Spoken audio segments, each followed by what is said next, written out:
오늘 우리에게 주신 하나님 말씀을 보도록 하겠습니다. 하나님 말씀은 로마서 4장 우리 1절에서 로마서 4장 17절에서 21절까지의 말씀입니다. 요거는 신약 성경에 있고요. 신약 성경 페이지 244쪽에 있습니다. 기록된 바 내가 너를 많은 민족의 조상으로 세웠다 하심과 같으니 그가 믿은 바 하나님은 죽은 자를 살리시며 없는 것을 있는 것으로 부르시는 이시니라. 아브라함이 말할 수 없는 중에 바라보고 믿었으니 이는 내 우선의 것이라 자신대로 많은 민족의 조상이 되게 하려 하시니라. 안 어렵죠?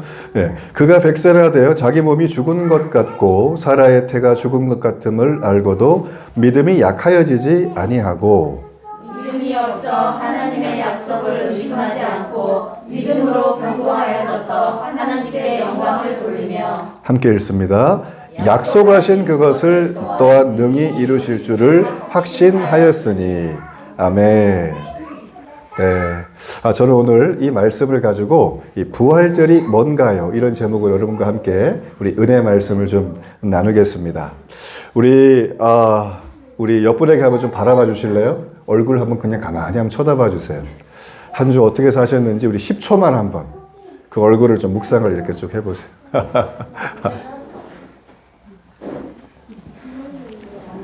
자, 이렇게 인사해 주세요. 예수 부활하셨네. 사실 오늘은 제가 말씀드린 것처럼 종료주일입니다. 이 종료주일은 예수님께서 우리 화면을 좀 넘겨주시면 십자가의 죽음을 위해서 예루살렘 성에 친히 입성을 하신 날인데요.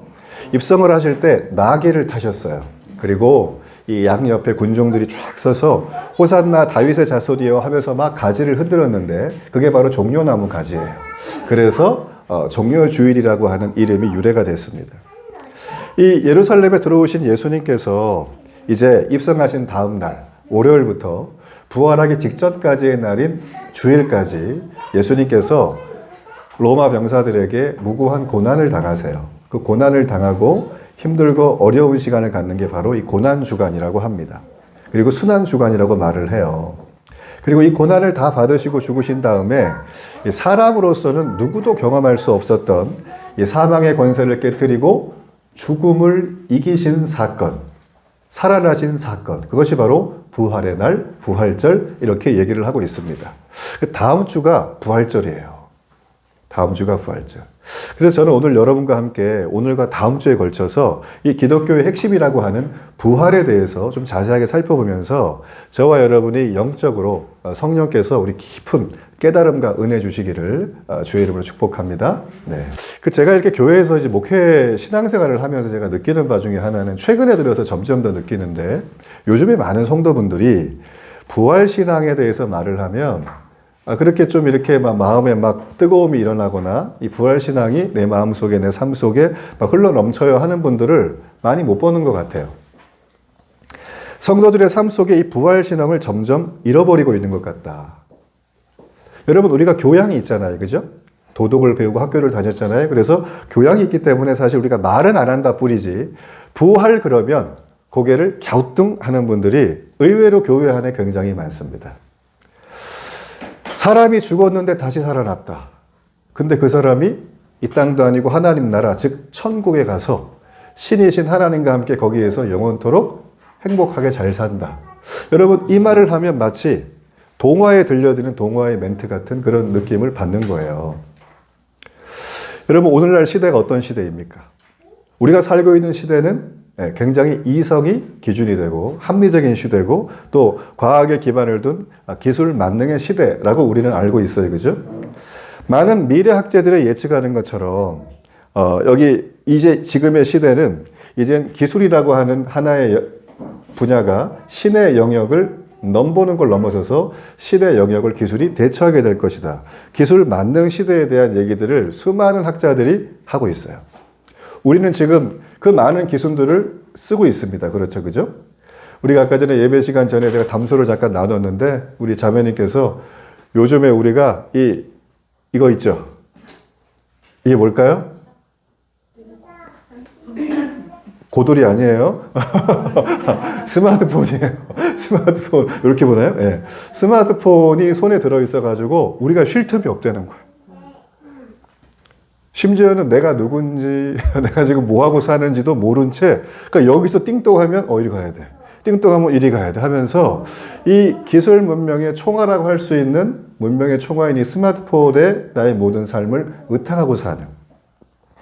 그걸로 돈도 벌죠. 그걸로 아이도 케어하죠. 그걸로 친구도 만나죠. 그걸로 엔터테인먼트 다 볼 수 있어요. 그러니까 이게 없으면 많은 사람들이 담배를 끊으면 금단 현상 오는 것처럼 금단 현상이 온다는 분들이 꽤 많이 있습니다. 이렇게 기술이 엄청나게 발달한 시대이지만 예전에는 이 기술을 소수의 권력자들만 독점을 한 시대가 있었어요. 정보를 독점해서 그들이 사용했던 시대가 있었습니다. 그런데 지금은 보편 다수의 대중들이 이 엄청난 최첨단 기술을 아주 손쉽게 손에 넣을 수가 있고 또 사용하면서 삶을 굉장히 풍족하게 이렇게 만들어가는 게 아주 일상화된 그런 시대라고 할 수 있어요. 여러분 그렇다면 오늘처럼 이런 시대에 이렇게 풍족하고 이렇게 엄청난 하이테크 기술을 내가 마음대로 쓸 수 있는 이 시대에 옛날 옛적에 롱타임 오고 그때 예수님이 부활하셨대 라고 하는 얘기를 한다면 상당히 그들이 들을 때 고리타분하다. 시대착오적인 발상이다. 야, 너는 학교도 안 다녔냐? 그런 게 어딨냐? 이렇게 얘기를 들을 수밖에 없는 주제가 바로 기독교에서 말하는 부활이라는 거예요. 세상에서 바라보는 기독교의 부활은 지금의 온도가 이 정도로 차갑습니다. 그래서 저도 사람들을 만나서 처음 얘기할 때 다짜고짜 이런 부활이나 십자가의 능력이나 이런 얘기를 하지 않아요. 왜냐하면 그분들은 초월이라고 하는 주제에 대해서는 이미 별로 그렇게 관심 없는 삶을 살고 계시기 때문이에요. 그분의 잘못인가? 아니에요. 이 시대가 그래요. 이 시대가. 눈에 보이는 거, 만지는 거, 진짜야, 가짜야를 확인하는 시대이기 때문에 우리의 메커니즘은 여기에 완전히 최적화되어 있어요. 그러니까 기독교의 부활을 얘기하면 야 우리가 한국 사람인데 뭔 놈의 부활이야 이렇게 하면서 막 저한테 따지는 분도 제가 종종 만나요. 그렇지만 다른 각도에서 우리가 하다 보자면 기독교와 기독교를 이루는 핵심인 이 부활이라는 주제를 우리가 잘 살펴보게 되면 전혀 다른 결과가 나올 수도 있다는 것입니다. 수많은 예가 있지만 그 중에 딱 한 가지만 제가 예를 좀 들고 싶은데요. 하나 넘겨주시면 세계 종교 인구 통계라고 하는 게 있습니다. 여기에 보면 작년 기준인데요. 인구가 몇 명이죠? 79억. 지금은 80억이 넘었다 그래요. 자, 거기에서 제 1번 종교, 1위 종교가 어딥니까? 기독교예요. 약 25억. 지금은 거의 좀 더 늘어났다고 하죠. 32%가 넘는 인구입니다. 2위가 무슬림. 여기가 한 20% 남짓. 나머지는 이제 어떻게 보면 소수 종교들입니다. 자, 하나 더 넘겨보시면 우리나라 국내의 종교 인구 통계예요, 이게. 이 최근 조사인데요. 2021년에 보니까 대한민국 인구가 5,155만 일대를 추산해서 만들어 봤는데 대한민국의 1위 종교가 어디라고요? 무종교, 비종교인이에요. 여러분 불과 20년 전에는 비종교인 비율이 저거의 4분의 1도 안 됐습니다. 대한민국은. 뭔가를 믿고는 있었어요, 다들. 제가 동네에 이렇게 돌아다니면서 가게 가가지고 아유 사장님 요즘 좀 어떠시냐고 이렇게 물어보면 제가 목사인 거 알아요. 그래갖고 목사님 교회란 말 하지 마세요. 저 얘기 안 할 건데요. 그럼 그분이 하시는 말씀이 저는 저 자신을 믿어요. 한 번 더. 저는 저 자신을 믿어요. 셀프 컨트롤 굿이에요. 저는 이렇게 저한테 막 얘기하는 분이 있어요. 저는 그 얘기를 들으면서 너무 감사해요. 제가. 왜냐하면 그분도 뭔가 믿고 있는 거예요. 그렇죠, 그죠? 이분은 무종교가 아닙니다. 자기를 믿고 있는 거예요. 자기를 믿고 있는 사회. 그러니까 저는 이 60% 안에 수많은 사람들이 자기를 믿고 있다고 저는 봐요. 이거는 정신건강에 매우 유익한 겁니다. 믿어야 돼요, 자기를. 자기를 안 믿으면 어떻게 되겠습니까? 불안해하고 살 수가 없습니다. 여러분이 통계에 나와 있는 것처럼 세계에서 가장 많은 사람들이 믿는 종교가 기독교인데요. 이 어떤 학자의 연구에 의하면 앞으로 40년 넘게 기독교가 1위 자리를 계속 유지할 것이라는 얘기를 하고 있어요. 그 얘기를 제가 보면서 정말 이 놀라운 일이구나. 여러분, 불과 2000년 전에 이 일반 사회학자입니다. 역사 사회학자가 계시거든요. 신학자가 아니고요. 로드니 스타크라고 하는 분이 쓰신 기독교의 발흥이라고 하는 책이 있습니다. 이 책이 오래된 책인데 거기에 보면 처음에 예루살렘에서 예수님을 따랐던 그 제자들의 숫자 아주 미미했어요. 수백 명. 그죠? 좀 많으면 수천 명 정도까지. 그 숫자가 약 300년 지난 다음에 어떻게 되는 줄 아세요? 수백만 명이 돼요. 근데 그때가 지금처럼 전쟁이 없고 핍박이 없는 시대면 제가 이해를 하겠는데 그때 여러분 아시죠? 로마 대화재 들어보셨습니까? 그거 누가 냈죠? 일단 저는 아니고 네로라고 하는 폭정을 일삼았던 그 로마의 황제가 불을 내고 나서 구실로 삼았던 게 뭡니까? 로마에 있는 기독교인들이 불을 질렀다. 이렇게 모함을 해요. 그래서 수많은 비극이 벌어집니다. 당시 기록에 의하면 이 로마 안에서 이 신앙을 갖고 있는 예수님을 믿고 있는 사람들, 기독교인들을 잡으면 어떻게 했냐면 우리 정말 이 가슴 아픈 얘기인데 우리 가로등 켜지잖아요, 밤에. 그죠? 가로등처럼 걸어놓고 불을 질러요, 밤새. 이거는 세 발의 피해요. 그 참혹함은 이루 말할 수가 없어요. 그러니까 우리가 믿고 있는 기독교의 진리라고 하는 주제는 그렇게 목숨을 들이면서 지금까지 온 겁니다. 그것도 한두 명이 어쩌다가가 아니라 지금까지 투산 통계로 수천만 명이 넘어요. 예. 그러니까 우리가 믿고 있는 진리, 지금 붙들고 있는 이 기독교 성경이라고 하는 주제는 우리가 그냥 믿어도 되고 안 믿어도 되고 이건 뭐 별로야 이렇게 할 수 있지만 그 역사적인 내용으로 보자면 우리가 이 부분에 대해서 한 번 더 생각을 해봐야 된다라는 것입니다. 우리는 이성적인 교육을 받은 사람이잖아요. 그렇죠? 이성적인 교육은 한마디로 말하면 이게 진짜야 가짜야 이걸 확인해 볼 수 있는 시스템이 내 머리에 들어와 있는 거예요. 얘 말이 진짠가 가짜인가, 이 책이 진짠가 가짜인가, 이게 진짠가 가짜인가. 맞죠? 그죠? 그래서 우리는 판별을 해서 구매를 딱 하잖아요, 이렇게. 그렇죠? 그러니까 우리의 삶에서 우리는 이게 굉장히 익숙한 주제이기 때문에 저는 오늘 여러분과 함께 목사라서 신앙을 갖고 있으니까 초월적으로 부활을 믿으세요라고 저는 강요하고 싶지 않아요. 전 지금 여러분과 함께 아주 이성적인 기반을 해서 이 부활이라고 하는 기독교에서 이게 왜 핵심이 되었는지에 대해서 앞으로 2주 동안 한번 좀 말씀을 좀 진지하게 들여다보면서 성령께서 여러분에게 이 부활의 주님이 좀 다가오시는 은혜가 있기를 저는 주의 이름으로 축복합니다. 네. 자, 우리가 오늘 서로를 이렇게 했고요. 우리가 본론의 말씀에 들어가기 전에 영상을 잠시 하나 보겠습니다.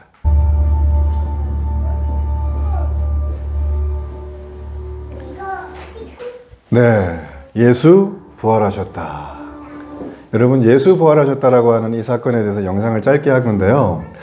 여러분, 이 부활에 대해서 우리가 지금 이렇게 앞에 말씀을 나누기 전에 이렇게 제가 영상을 보여드린 이유는 지금 저거 금방 나왔던 한 1분, 한 40초 되는 그 영상이 뭐냐면 성경을 바탕으로 해서 고증한 내용이에요.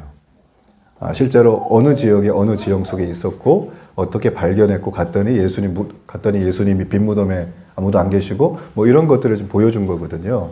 그래서 제가 다음 주에 좀 살피겠지만 예수님께서 진짜로 죽으셨냐? 일단 이게 먼저겠죠. 그리고 죽으실 때 누구에 의해서 어떤 죄목으로 죽으셨냐?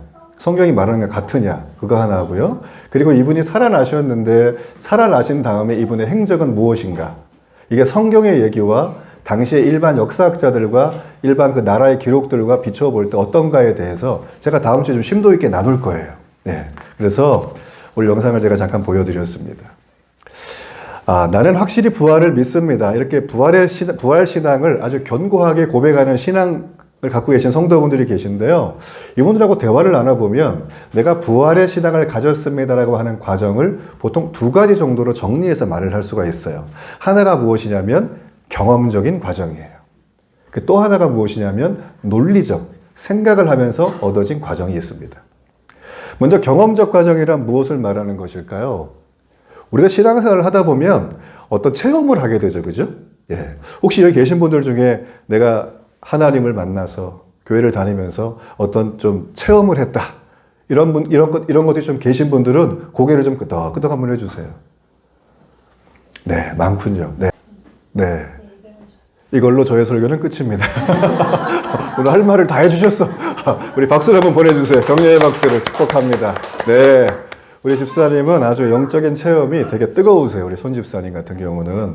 맞습니다. 저도 유사한 체험이 있고요. 또 나머지 분들도 교회를 다니시면 이렇게 영적인 체험이라든지 뭐 기도 응답이라든지 말씀을 보다가 깨닫는다든지 하는 이런 신앙적인 체험이 있습니다. 근데 이런 체험을 하게 되면 필연적으로 우리 마음속에 어떤 확신이 생기게 돼요. 오, 하나님이 진짜 살아계시네. 야, 이분이 능력의 분이시구나.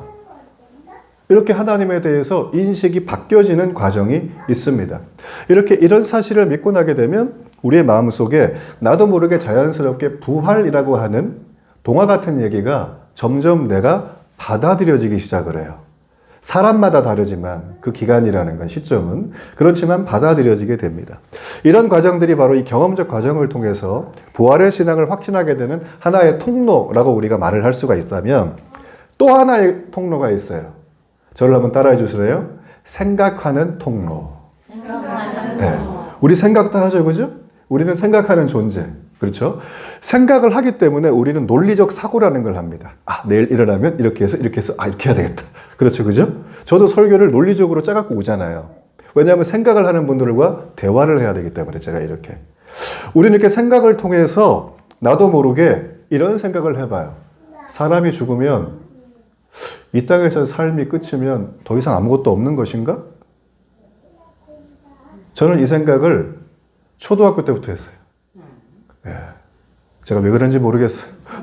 그대는 아시나요? 제가 왜 이랬는지. 시몬 너는 아느냐? 내가 왜 이런지. 여러분 어떠십니까? 사람이 이 땅에서 살다가 내 육체가 사라지고 나면 그냥 다 끝나는 것인가? 여러분 어떻게 생각하십니까? 저는 또 하나의 딜레마가 있었는데 이 땅 속에 살아가면서 저의 가장 큰 세상의 딜레마, 세상의 부조리와 모순은 아니 세상을 살아가는 거 이렇게 들여다보니까 악한 사람들 많잖아요. 악인들, 일명 나쁜 그분들, 그렇죠? 근데 그분들이 잘 돼요. 돈 더 잘 벌어요. 오래 살아요. 좋은 거 잘 먹어요. 놀러 많이 가요. 이분이 우리가 하고 싶은 거 다 하고 계시네? 그럴 때 여러분 마음이 어떠십니까?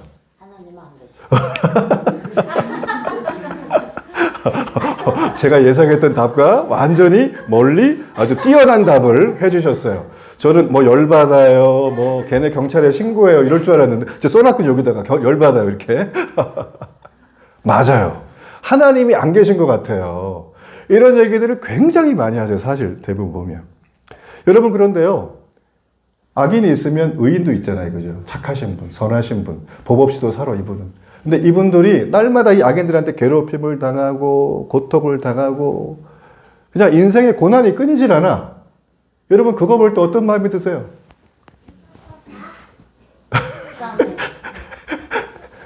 하나님 없는 것 같죠? 맞아요. 맞아요. 그러니까 제 마음이 사실 이 마음이었어요. 저는 이 초등학교 때 사람의 죽음에 모두 끝나는 것인가에 대한 질문을 통해서 제가 10대 후반에 하나님을 만나게 됐어요. 누군지도 모르고. 그런데 제가 이 부분에 대해서 고민하기 시작한 건 20대가 넘어서면서 결혼을 하고 나서 삶을 살아가는데 아니 제 눈에 저 부조리하고 모순된 거는 도대체 해결할 방법이 없는 거예요. 저 그냥 둘 수도 없고 양심상 이거 어떻게 하면 좋을까? 이런 생각이 제 마음속에 굉장히 많았습니다. 여러분 세상 속에 이렇게 우리가 만일에 이 세상이 우리의 육신을 입은 이 몸으로 죽고 끝난다면 고통당하고 있는 의인들은 얼마나 불공평한 세상을 산 거예요. 그분들은 왜 의인으로 불공평하게 살았을까요? 이유도 없잖아요. 너무 안타까운 인생 아니겠습니까?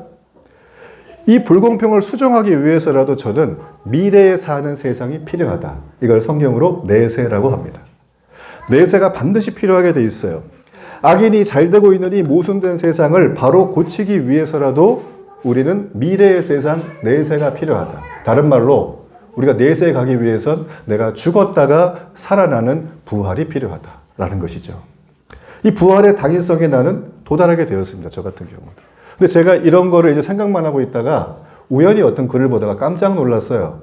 이거를 이미 18세기에 저 유럽의 프로이센의 임마누엘 칸트라고 하는 철학자가 다 해놨어요. 이분이 부활신앙을 자기가 받아들이게 된 과정을 글을 이렇게 써놨더라고요. 놀랍지 않습니까? 제가 읽어본 적도 없는 사람인데 제 고민, 그 수년간의 고민에 이미 답을 우리의 현자들이 다 해놓으신 거예요. 여러분, 이런 생각하는 과정을 통해서 우리가 부활신앙 안에 진입을 할 수가 있다는 것이죠. 여러분, 그리고 많은 그리스도인들이 이런 과정들 뿐만 아니라 성경을 보다가 부활에 대해서 받아들인 경우들이 굉장히 많습니다. 여러분, 성경은 어떤 책인가요? 되게 질문이 뭉뚱그려졌죠? 성경이 몇 권으로 되어 있죠? 네, 66권이에요. 성경은 구약과 신약으로 되어져 있는데 구약은 옛날 언약, Old Testament. 신약은 New Testament, 새로운 언약이에요. 그러니까 성경은 한마디로 말해서 딱 해서 하나로 딱 하자면 성경은 하나님의 약속의 책입니다. 그러니까 성경을 보게 되면 하나님의 약속이 정말 질비하게 많이 나오는데요. 이 약속들을 가만히 들여다보면 다 이루어져요. 놀라운 것은 지난 수천 년간 앞으로 지금도 이루어질 거라고 성경은 줄기차게 우리에게 말을 해주고 있다는 것입니다. 그리스도인들이 이 성경을 보다가 바로 이 지점까지 도달하게 되면 하나님이 다 이루시는데 부활도 이루셨겠구나. 이렇게 받아들이기 시작한다는 것이죠. 우리는 생각의 과정을 통해서 이 부활의 신앙에 접근할 수가 있다라고 하는 그런 주제를 말씀드렸어요.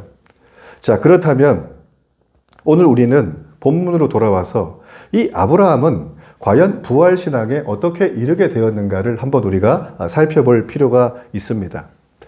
아브라함에게도 제가 금방 말씀드렸던 두 가지의 경험적이고 또 생각하는 과정을 통해서 하나님의 부활을 받아들였거든요. 우선 여러분이 아브라함이라고 하는 사람은 이 로마서 4장 19절 말씀에 보면 이렇게 되어져 있어요. 자, 우리 이 말씀을 한번 함께 읽어보겠습니다. 그가 100세나 되어 자기 몸이 죽은 것 같고 사라의 태가 죽은 것 같음을 알고도 믿음이 약하여지지 아니하고. 여러분, 아브라함이 창세기만 나오는 게 아니라 신약 성경에도 나와요. 재밌죠? 로마서라고 하는 기독교의 신학과 교리를 집대성한 책에 지금 아브라함이 등장하고 있습니다. 이 아브라함은 이 4장에서 얘기하는 건 믿음을 이렇게 갖는 것이다 라고 하는 대표적인 샘플로 아브라함을 들어서 설명을 해주고 있는 과정이에요. 여기 말씀해 보면 아브라함의 나이가 100세, 사라가 90세. 그때 생물학적으로 임신이 가능한가요? 그냥 이분들이 막 진짜 날마다 영양제 10개씩 먹고 막 세계에서 좋은 거 막 다 맞고 비타민수도 맞고 막 탱탱해도 어려워요. 그렇죠, 그죠? 인공수정하면 또 모를까. 그런데 여기 말씀해 보세요. 100세가 된 아브라함이 자기 몸이 죽은 것 같았다. 90세가 된 자기의 부인 사라 역시 태가 닫혔다. 이렇게 말을 하는 것은 이미 경수가 끊어진 거잖아요. 그렇기 때문에 자연 임신이 불가능한 상태라고 지금 이렇게 말을 하고 있는데 여기 보게 되어지면 이분들이 뭐가 약해지지 않았습니까? 그때 보니까 믿음이 약해지지 않았어요. 그러면 이분들이 믿은 건 뭐예요? 그 내용이 중요하잖아요. 이게 창세기 18장에 나와요. 우리가 지난주에 살폈지만 제가 마저 얘기하지 않은 내용이 있거든요. 그건 제가 다다음 주에 할 건데 그 18장과 19장에 보면 이분들이 믿었던 내용이 아주 컬러풀하게 등장을 합니다. 그 내용은 이거예요. 불가능한 것을 가능케 하시는 하나님. 우리 옆에 분에게 얘기해 주세요. 불가능한 것을 가능케 하신답니다. 이렇게 한번 얘기해 주세요. 세상에서는 이걸 갖다가 두 글자로 미라클이라고 해요. 기적이라고 합니다. 그죠? 예. 기적의 성공 DNA를 뭐 하자 이렇게 얘기하셨잖아요. 그렇죠? 그러니까 기적이라는 말은 이미 하나님께서 여기서 먼저 말씀을 하신 거예요. 자, 그렇다면 여기서 말하는 이들이 믿었던 믿음의 내용, 이 놀라운 일은 바로 무엇일까? 바로 사라가 임신한 거예요. 이거는 미라클이라고밖에 표현이 안 됩니다. 인간에게 어떤 인과관계가 전혀 없는 거예요. 근데 결과는 임신이에요. 그리고 이삭이 태어납니다. 아브라함이 이게 너무 좋아서 웃어요. 그래서 호호호호호 웃었어 이름을 이삭이라고 줘요. 히브리어로 이삭이라는 뜻은 웃었다는 뜻이에요. 아들 볼 때마다 호호호 이렇게 그냥 웃어라 웃어라 이렇게 날마다 하는 거예요. 얼마나 좋았겠어요. 여러분 기적을 체험하면 이렇게 됩니다. 이 사라와 아브라함 부부가 육신의 태가 거의 죽었던 상태 속에서 새로운 생명을 이렇게 탁 얻고 나니까 그들이 하나님을 기존까지 보던 마음과 지금 보는 마음이 어땠겠습니까? 새로운 눈이 확 떠지는 거예요. 인식의 대전환이 오는 것입니다. 그분은 약속을 지키시는구나. 내가 덜 믿었네. 이렇게 되는 거죠. 아멘? 이게 지금 가능한 거예요. 자, 로마서 4장 17절의 말씀을 한번 보도록 합니다. 자, 이 말씀을 제가 한번 읽어보도록 하겠습니다. 기록된 바 내가 너를 많은 민족의 조상으로 세웠다 하신 것 같으니 그가 믿은 바 하나님은 죽은 자를 살리시며 없는 것을 있는 것으로 부르시는 이시니라. 여러분 17절의 이 말씀에 보면 놀라운 일이 있죠. 아브라함과 사라가 발견한 하나님의 모습이 있는데 이분은 죽은 자를 살리시는 분이래요. 말이 됩니까 이게? 그리고 이분이 어떤 분이시냐면 없는데 있는 것으로 만드시는 분이라는 거예요. 우리로 말하면 제네시스죠. 네, 창조라는 거예요. 제네시스 아시죠? 네, 창조. 지나갈 때마다 저는 창세기가 지나가네. 저는 이렇게 늘 생각을 해요.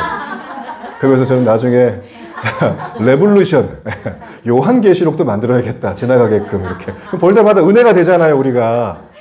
신학을 확 그냥 이렇게 우리가 텐션을 가지고.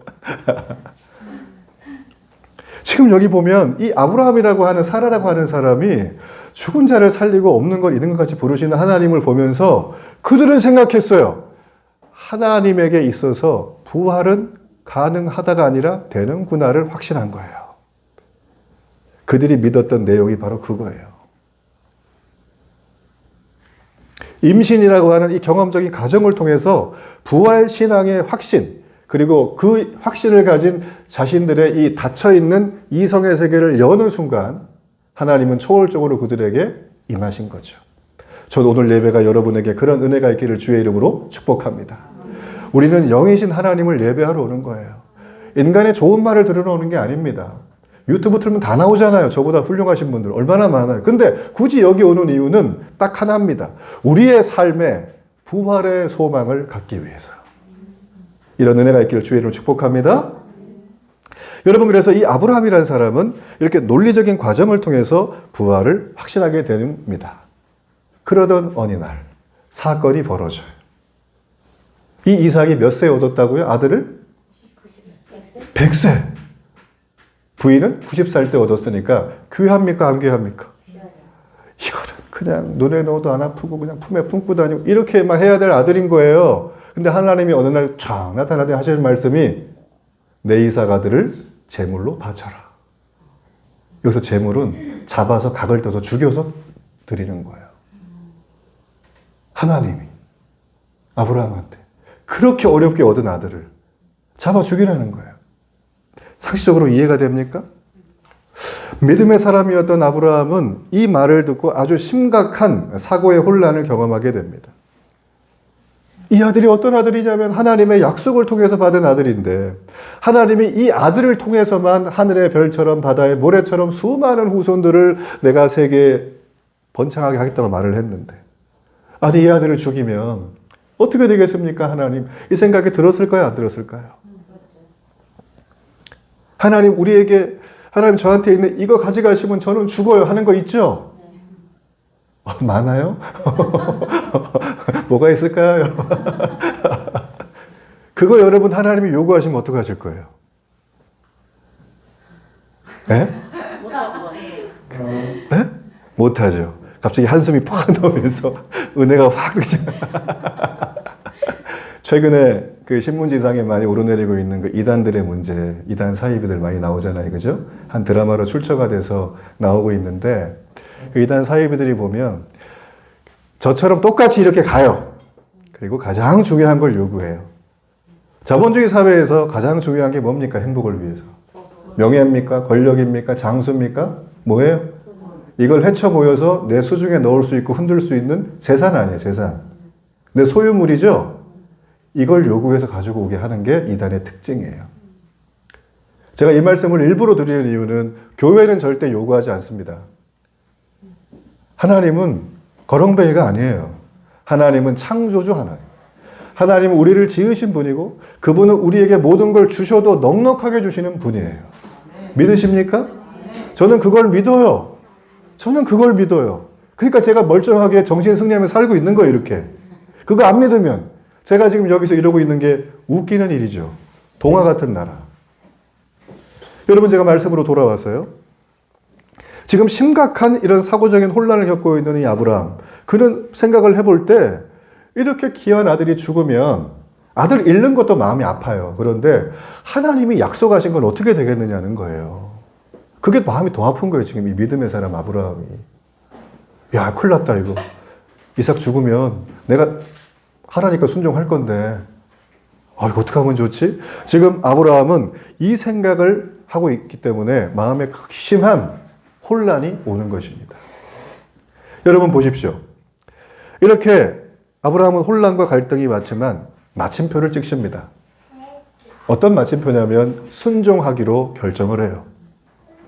그리고 그는 마침내 자기 아들을 데리고 장작을 딱 가지고 그리고 자기 아들을 데리고 둘이서 모리아산이라고 하는 꼭대기에 올라가서 제단을 만듭니다. 그리고 그 아들을 칼을 들어서 꽁꽁 묶어놓고 잡으려고 내리치는 찰나예요. 여러분, 이럴 때 하나님이 나중에 말씀을 살피겠지만 아브라함을 급하게 불러요. 하지 마라, 하지 마라. 하지 마라, 이렇게 얘기를 합니다. 여러분, 아브라함이 이렇게 그 산을 오르고 자식을 이렇게 묶고 칼로 들고 치려고 하면서 무슨 생각을 했을까? 저는 그게 묵상이 되셨어요, 마음속에. 이분이 제정신일까? 일단 이 생각이 들었고, 두 번째는 아니 그렇게 순종해서 잡았어요. 죽었는데 그 다음 어떻게 될까에 대한 불안함은 없을까요? 엄청 많겠죠? 내가 믿었는데 보험회사가 망했어. 그럼 우리는 어디 가서 보험을 이게 약관대출 다 받아요. 지금 이런 상황 속에 있었어요. 여러분, 그런데 아브라함은 그걸 넘어갑니다. 아브라함은 아까 말씀드렸잖아요. 믿었어요, 하나님을. 어떻게 해요? 이미 100세 때 아들을 주시는 걸 경험을 했기 때문이에요. 아멘? 그는 이미 100세의 놀라운 기적을 경험했기 때문에 이 아들은 내 아들이지만 하나님의 자녀구나. 그리고 이 아들에 대해서 소유권을 주장하지 않아요. 이 아들이 이 땅에 있는 것은 하나님이 보내셔서 있다라는 것을 그는 믿은 거예요. 그렇기 때문에 모리아산에 믿음의 사람이었어도 잠깐 갈등을 하고 혼란에 있었지만 올라가서 그의 아들을 잡게 되었던 것입니다. 이걸 오늘 부활의 버전으로 제가 풀어보면 이런 말이 될 거예요. 설령 아들을 제물로 죽여서 내가 바칠지라도 약속을 지키시는 하나님은 죽은 내 아들을 살려내서라도, 그러니까 부활해서라도 내 혈통을, 내 후손을 이어갈 것이다. 그는 이걸 믿은 거예요. 여러분, 제가 지금까지 한 이 모든 것들이 제 추측일까요? 제 어떤 가정일까요? 그렇지 않아요. 히브리서 11장에 보면 히브리서 기자도 이거를 그대로 기록을 했어요. 한번 보십시오. 히브리서 11장 17절로 19절의 말씀. 우리 이 말씀은 세번역이라고 하는 성경이 있어요. 좀 더 편하게 되어 있기 때문에 제가 이걸 준비를 했습니다. 우리 17절의 말씀. 히브리서 읽어봅니다. 우리 요거 아니고요. 이거 맞아요. 죄송합니다. 제가 좀 로마서를 썼네요. 히브리서인데 우리 읽어볼게요. 시작. 이것은 성경에 기록된 대로 내가 너를 많은 민족의 조상으로 세웠다 함과 같습니다. 이 약속은 그가 믿은 하나님, 다시 말하면 죽은 사람들을 살리시며 없는 것들을 불러내어 있는 것이 되게 하시는 하나님께서 보장하신 것입니다. 다음 절이요. 아브라함은 희망이 사라진 때에도 바라면서 믿었으므로 너의 자손이 이와 같이 많아질 것이다 하신 말씀대로 많은 민족의 조상이 되었습니다. 다음 절이요. 그는 나이가 100세가 되어서 자기 몸이 이미 죽은 것이나 다름없고 또한 사라의 태도 죽은 것이나 다름없는 줄 알면서도 그는 믿음이 약해지지 않았습니다. 이해가 확 되시죠? 이게 2000년 전 히브리서를 썼던 그 저자가 이미 제 마음을 다 알고 쓴 것 같아요. 저는 이 대목을 묵상을 하면서 제 마음속에 얼마나 큰 감동과 은혜가 있는지 모릅니다. 여러분, 우리가 말씀을 들으면 말씀대로 살라고 노력을 하죠. 이걸 순종이라고 합니다. 근데 사람들은 금방 계산이 돼요. 내가 이걸 순종을 하면 내게 득이 될까? 해가 될까? 맞죠? 이걸 하면 득일까? 해일까? 맞죠? 근데 아브라함은 그걸 안 따지는 거예요. 웃음인 아들을 받았기 때문에 가져가도 하나님 뜻인 거예요. 아멘? 아브라함은 하나님의 언약이 성취되기 위해서는 그 아들이 내가 죽여도 살릴 거야 라는 것을 확고하게 믿은 것입니다. 여러분, 우리가 이 부활신앙을 확신하는 과정에서 그것이 경험을 통해서든 내 생각과 논리를 통해서든 간에 부활을 마침내 확신하기 위해서는 굉장히 중요한 하나의 전제 기준점이 필요합니다. 그것이 바로 무엇이냐면 하나님의 약속의 말씀을 신뢰하는 거예요. 하나님의 약속의 말씀을 신뢰하는 거예요. 그래서 그는 죽은 이삭을 살려서라도 하나님이 약속을 이루실 것이라는 것을 믿은 거죠. 여러분, 우리에게 이 아브라함이 가졌던 부활의 신앙이 내게 뜨겁게 없습니까? 아마 없는 게 정상일 거예요. 여러분, 그렇다면 제가 간단한 해결책 하나만 말씀드릴게요. 다음 주 설교를 또 들으시면 돼요. 거기에 인간 아브라함의 연약함 또 제가 얘기합니다.